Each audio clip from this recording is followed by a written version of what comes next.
Herkese tekrardan merhaba arkadaşlar. Bugün sizlerle yeni bir teknik direktör kariyeri yapıyoruz. Ve kariyerimize 6 ayda başlıyoruz. Böyle videoların devamı için kanala like atıp abone olmayı unutmayın.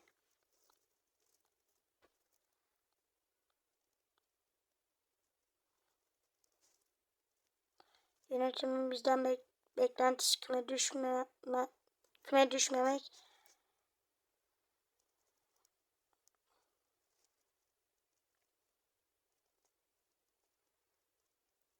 Takımın şu anki hali. Hoşça kal. Hoşça kal. Hoşça kal. Hoşça kal. Hoşça kal. Hoş geldin. Hoş geldin.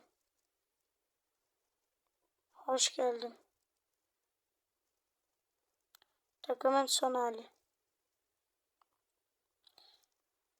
Hazırlık maçına atlayıp transfer tekliflerini bekleyeceğiz.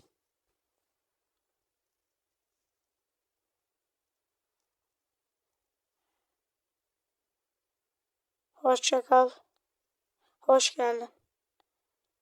Hoş geldin. Ve takımın son hali. İsterseniz simüle etmeye başlayalım.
Yönetim bu sezonki performanstan mutlu. Sizce burada mı kalalım yoksa başka takıma mı gidelim? Görüşürüz.